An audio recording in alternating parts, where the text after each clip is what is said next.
Pookode veterinary സർവകലാശാല വിദ്യാർത്ഥി JS സിദ്ധാർത്ഥന്റെ മരണം CBI അന്വേഷിക്കും. കേസ് CBIയെ കൊണ്ട് അന്വേഷിപ്പിക്കണമെന്ന് മുഖ്യമന്ത്രിയോട് സിദ്ധാർത്ഥന്റെ കുടുംബം ആവശ്യപ്പെട്ടിരുന്നു. കുടുംബത്തിന്റെ വികാരം മാനിച്ച് കേസ് അന്വേഷണം CBIക്ക് വിടാൻ തീരുമാനിച്ചതായി മുഖ്യമന്ത്രി സിദ്ധാർത്ഥന്റെ കുടുംബത്തെ അറിയിച്ചു. CBI അന്വേഷണം വേണം.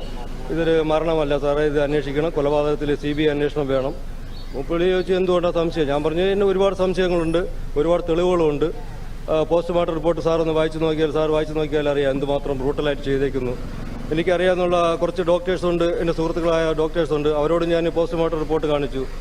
അവരും പറഞ്ഞത് ഇങ്ങനെ എഴുന്നേറ്റ് നിൽക്കാൻ പോലും കഴിയാത്ത ഒരു മനുഷ്യന് എങ്ങനെ തൂങ്ങിച്ചാവാൻ പറ്റുന്നതെന്ന് അവരോട് എന്നോട് ചോദിച്ചു.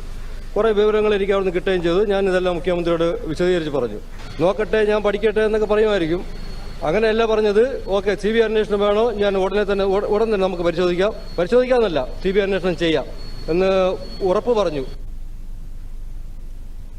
സിദ്ധാർത്ഥന്റെ കുടുംബം മുഖ്യമന്ത്രി പിണറായി വിജയനുമായി കൂടിക്കാഴ്ച നടത്തി. ഇന്ന് രാവിലെ മുഖ്യമന്ത്രിയുടെ ചേംബറിലെത്തിയാണ് സിദ്ധാർത്ഥന്റെ പിതാവും ബന്ധുക്കളും മുഖ്യമന്ത്രിയെ കണ്ടത്. CBI അന്വേഷണം ആവശ്യപ്പെട്ടതായും കേസിൽ നീതി കിട്ടുമെന്ന് പ്രതീക്ഷിക്കുന്നതായും സിദ്ധാർത്ഥന്റെ അച്ഛൻ മാധ്യമങ്ങളോട് പറഞ്ഞു.